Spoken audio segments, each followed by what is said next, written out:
श्रेष्ठ भारत का निर्माण के लिए भारतीयता की आवश्यकता के अपने गांव में आप जो भी देख रहे हैं, उस अनीति का, अन्याय का, अधर्म का पूरे सामर्थ्य के साथ विरोध कीजिए और उसको लागू मत होने दीजिए। जाग जाइए, चुनाव में भी वैसे लोगों को लाइए, व्यवहार में भी वैसे। खुद आप सबसे पहले आप हो निष्पक्ष, सबसे पहले आप हो धर्मी, सबसे पहले आप हो पराक्रमी, सबसे पहले आप हो सत्यवादी, सबसे पहले आप हो कर्तव्यपरायण। तब ये स्थिति होगी, और नहीं तो मैं तुमको बताता जा रहा हूं, ऐसा होगा जैसा लोगों ने नहीं सोचा है।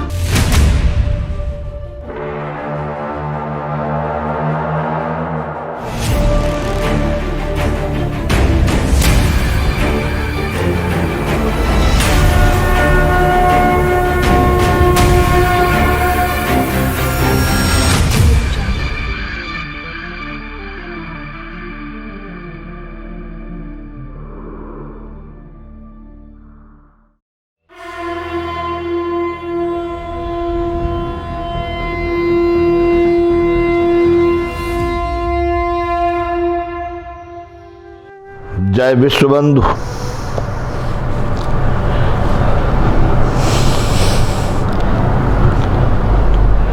राष्ट्र भारती में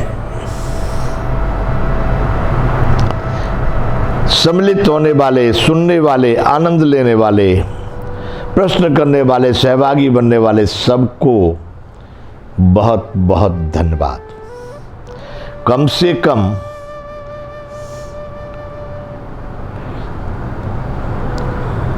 राष्ट्र के नाम से कुछ लगाव तो है लोगों को। यूं तो ये राष्ट्र भारती कोई सबके सब लोग राष्ट्र में नेता बन के राष्ट्र का संचालन करेंगे, वह नहीं, लेकिन अपने जीवन के लिए भी ये बहुत अच्छी बातें हैं।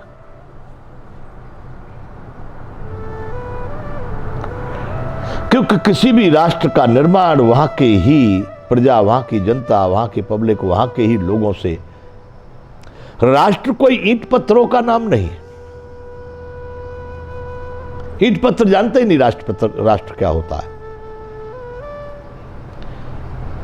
नदी नाले और सीमाएं भी नहीं जानते राष्ट्र क्या होता है। राष्ट्र का जानकार, राष्ट्र को परिभाषित करने वाला, राष्ट्र को कोई एक नाम देने वाला वो मनुष्य है। और मनुष्य की जो विचारधारा है, मनुष्य के बनाए हुए जो नियम, नीति और संविधान है, वही राष्ट्र को सही प्रतिष्ठापित करते हैं। तो बंधुओं, हम बात कर रहे हैं अपने राष्ट्र के उत्थान की। कुछ लोग कभी कभी ऐसा बोलते हैं हमको कि अभी क्या राष्ट्र नरक में चला गया है। हमने कहा तुमको क्या स्वर्ग दिखाई दे रहा है?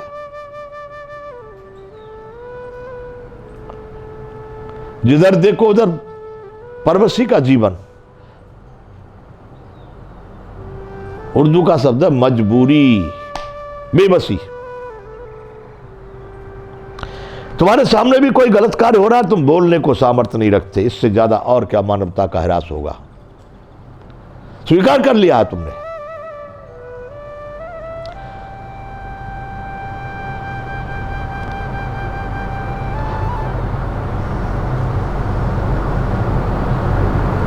हमारे भारत में तो ऐसी परंपरा रही, यदि कोई अनैतिक कार्य हो रहा हो तो जो भी वहां सामने हो वही हस्तक्षेप कर देता। यही नियम, यही नीति, यही कानून। और यहां सब अनैतिक हो और उसको सब स्वीकार कर लिया। यही है, देखिए दानवों और मानवों का जो चला आया ना पहले से कार्यक्रम, वो यही है। अभी आसुरी संपदा, मेरा राक्षसों से कभी लगाव नहीं, पर मैं उनको खत्म कर सकता हूं ऐसा भी नहीं। उनका भी जीवन अपना मस्त जी है। आज राक्षसी जीवन है। हम मानवीय जीवन को, दैविक जीवन को, क्यों कि राक्षस तो मजे में है,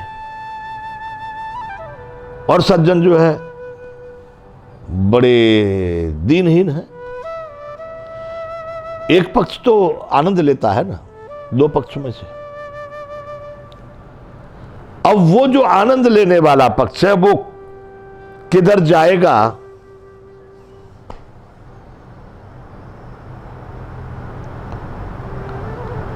उनकी संस्कृति कहां जाएगी, उनकी संतानें कहां जाएंगी, उनके कर्म क्रिया कहां ले जाएंगे?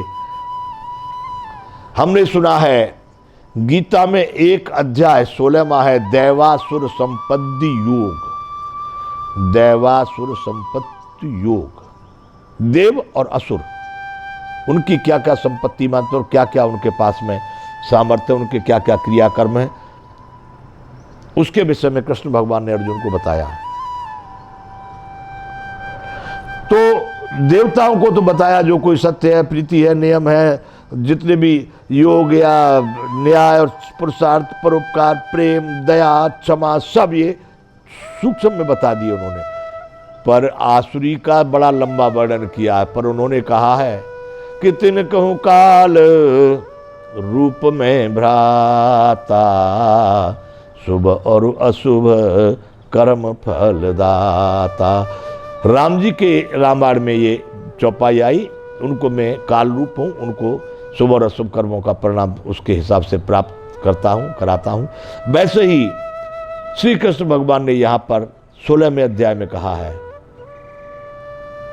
कि उन लोगों को मूढ़ा जन्मन जन्मनी, मतलब उनको, उन मूढ़ों को उन योनियों में, नरक वाली योनियों में जन्म जन्म तक उनको वहीं पर पहुंचा दिया जाता है। क्या बात कहे समझिए आप।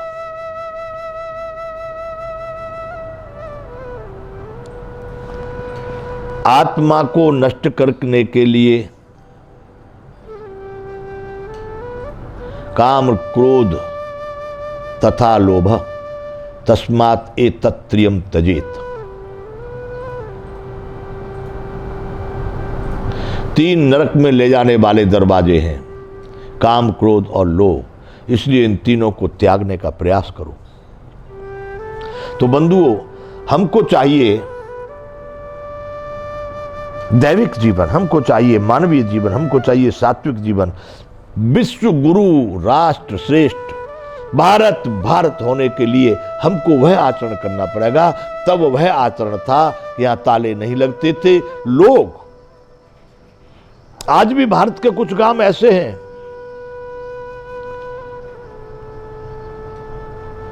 परंतु बंधुओं, इससे भी अच्छे अच्छे विश्व में कुछ देश और कुछ गांव हैं। हम उनकी खाली निंदा आलोचना करें उतना ही ठीक नहीं, उनको उस तरह से भी देखें कि दिन में भी दुकानों पर ताले नहीं लगते, सोने और हीरे की दुकानें छोड़ करके लोग घंटों के लिए चले जाते हैं। केवल उनकी निंदा करने से हमको श्रेष्ठता प्राप्त नहीं हो जाती है, उनके उन सद्गुणों की प्रशंसा भी करनी चाहिए।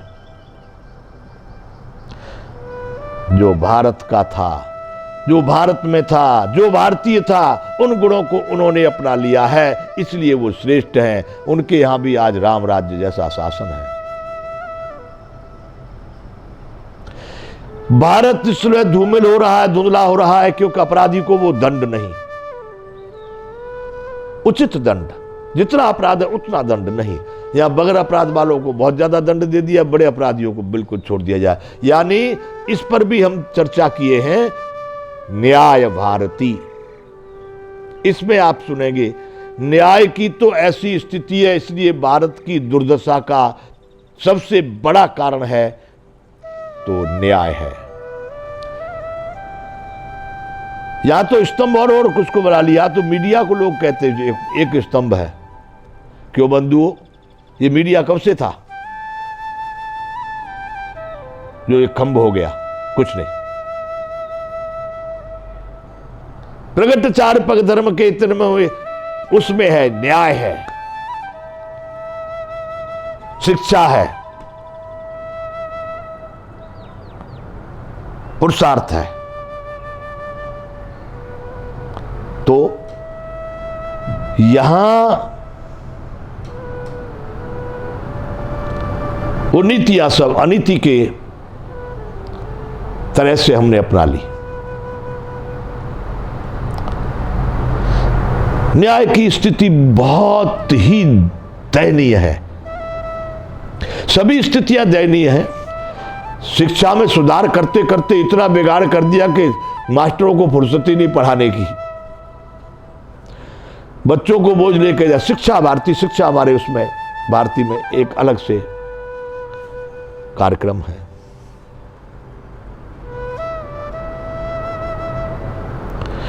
मार्ग सोई जा कहूं जोई भावा,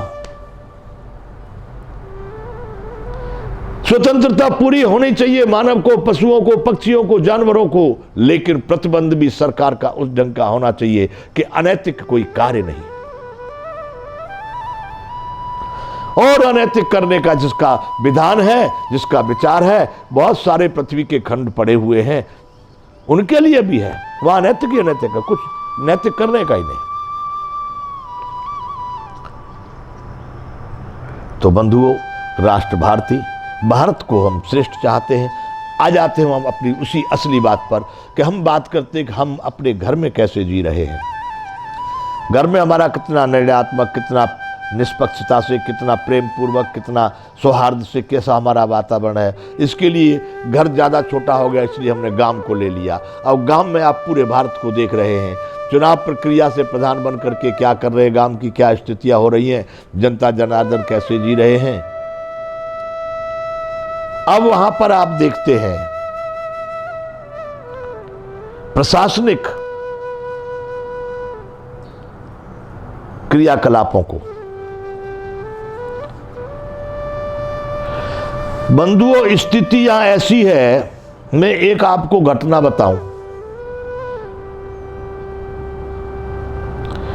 एक तहसीलदार के पास किसी ने किसी को भेजा कि भाई हमारे 4 भाइयों की जमीन को बंटवारा करना अलग अलग। ये बनी हुई घटना है। तो वो तहसीलदार साहब ने क्या उत्तर दिया कि आप जाइए एसडीएम की कोर्ट में, एसडीएम की कोर्ट में जाके केस कीजिए एक दूसरे पर। भाई, सौहार्दपूर्ण वातावरण, कोई लड़ाई नहीं, कोई झगड़ा नहीं, परंतु भाइयों की संतानें होंगी, आगे औलादें होंगी, भाई मर जाएंगे, अलग अलग हो जाए, तो जमीन का भी बंटवारा ठीक ठीक उनके सामने हो जाए तो अच्छी बात है। कितना बढ़िया फैसला उनका।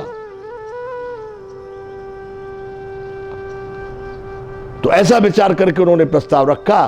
तो तहसीलदार साहब ने कहा कि जाइए एसडीएम कोर्ट में, वहां आप केस कीजिए। उन्होंने पूछा था कैसे केस करना करे, ये मुझे पूछते हो?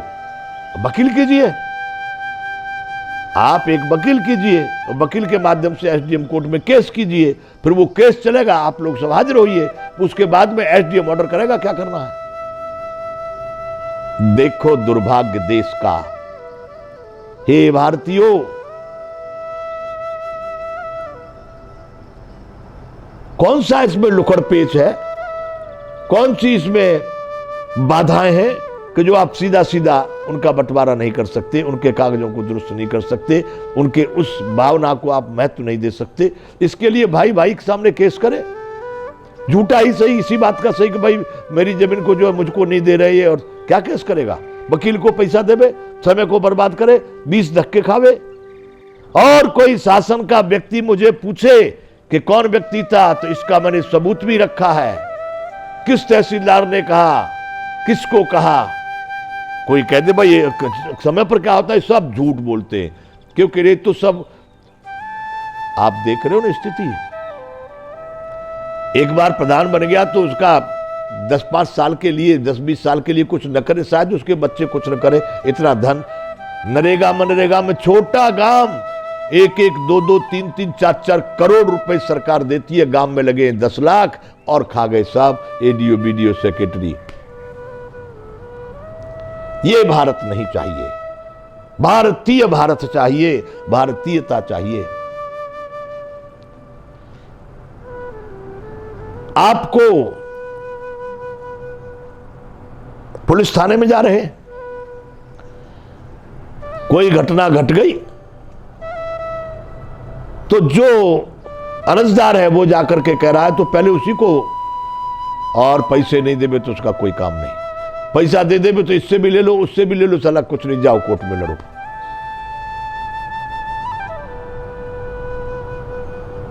ये दशा भारत की, ये स्थिति है भारत की। बंधुओं, मैं चाहता हूं भारतीय, अरे समझो, ऐसे कोई विवाद भी है तो अपने घर पर आपस में बैठ के भी पूरे कर सकते हो। वो परंपरा ठीक थी, वो प्रथा ठीक थी, माना कि ऐसे ऊताताई लोग समाज में पैदा हो गए जो पक्षपात करने लगे, जातिवाद करने लगे, न्याय को ठीक उन्होंने नहीं समझा, सारी प्रक्रियाओं को उसका परिणाम भी भोग रहे हैं। काजी ये सो पाजी हो गए, पाजी ये सो काजी, देख रहे हैं, भोग रहे हैं, और अब भी नहीं समझे तो उनके जीवन को धिक्कार है। इसलिए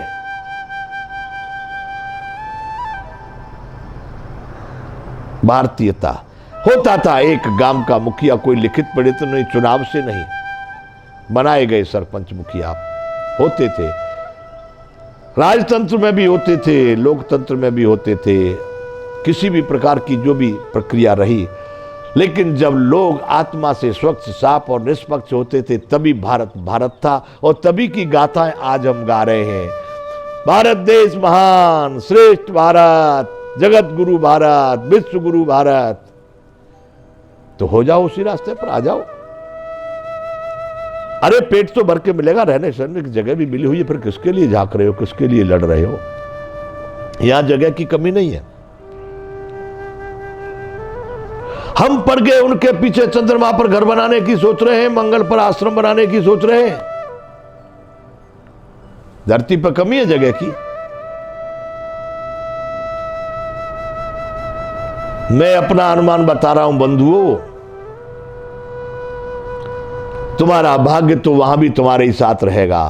मंगल पर जाओ चाहे तुम सूर्य पर भी पहुंच जाओ, वो तो तुम पृथ्वी पर रहो चाहे आकाश में, वह तुम्हारा भाग्य दुर्भाग्य सद्भाग्य पीछा नहीं छोड़ेंगे। वो कर्म के अधीन है। श्रेष्ठ भारत का निर्माण के लिए भारतीयता की आवश्यकता के अपने गांव में आप जो भी देख रहे हैं, उस अनीति का, अन्याय का, अधर्म का पूरे सामर्थ्य के साथ विरोध कीजिए और उसको लागू मत होने दीजिए। जाग जाइए, चुनाव में भी वैसे लोगों को लाइए, व्यवहार में भी वैसे खुद आप सबसे पहले आप हों निष्पक्ष, सबसे पहले आप हों धर्मी, सबसे पहले आप हों पराक्रमी, सबसे पहले आप हों सत्यवादी, सबसे पहले आप हों कर्तव्यपरायण। तब ये स्थिति होगी, और नहीं तो मैं तुमको बताता जा रहा हूं, ऐसा होगा जैसा लोगों ने नहीं सोचा है, विचार में भी नहीं आ रहा होगा। क्या होगा? ये प्रकृति भी अपने बिल्कुल चरम सीमा पर तैयार किए हुए है अपनी गतिविधियों को। इधर मनुष्य जैसा प्राणी वो भी तैयार किए हुए है, परमाणु अस्त्र और जैविक अनेक प्रकार के गुप्त चुप छिपा छिपा के भी लोग बना रहे हैं। अनेक देश वाले लोग अपनी अपनी सामरिक सामर्थ्य को बढ़ाने के लिए ऐसे ऐसे उपाय कर रहे हैं, उनको ये मालूम नहीं कि जो करेगा सो भरेगा। मैं भारत के उन लोगों से समय अगर अवसर आया तो वो चर्चा करूंगा कि कौन सा अस्त्र अपने को चाहिए। ये जो तुम बना रहे हो तुमको ही मार डालेंगे।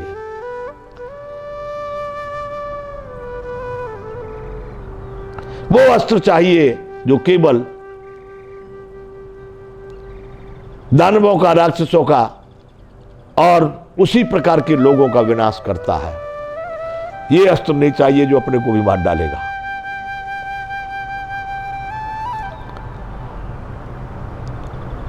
इसलिए यदि भारतीयता को नहीं अपनाए तो भारत तो राष्ट्र रहेगा ही रहेगा, राष्ट्र भारतीय भी रहेगा ही रहेगा, लेकिन जो उस चीज को नहीं समझे वो नहीं रहेंगे।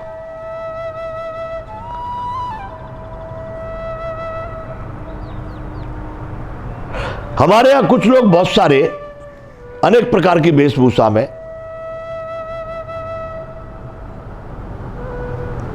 ये मोबाइल के वीडियो वगैरह चलते हैं, उन पर मैं देखता हूं, कभी कभी टीवी वाले भी उनको दिखा रहे हैं कि उन्होंने ऐसा ऐसा करके बोला। उन्होंने ऐसा ऐसा करके बोला। बंधुओं, अरे टीवी वाले बंधुओं, इलेक्ट्रॉनिक्स मीडिया वालों, मैं आपसे भी कहना चाहता हूं कि थोड़ा सावधान हो जाओ। क्या दिखाना क्या नहीं दिखाना, इसके विषय में भी थोड़ा चिंतन करो।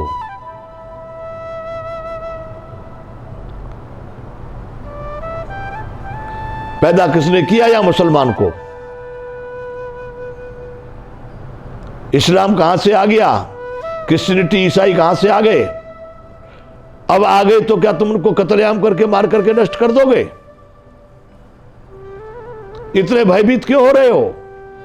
और यहां भारत में इस प्रकार के इस भारतीयता को नष्ट करने के लिए लोग बातें कर रहे हो कि अब तो ये हो गया, अब कुछ दिन में जो है ना ये हो जाएगा, या फलाने का राज हो जाएगा, फलाना ये हो जाएगा। अरे भाई, वो सब अपने अपने ढंग से जी रहे हैं।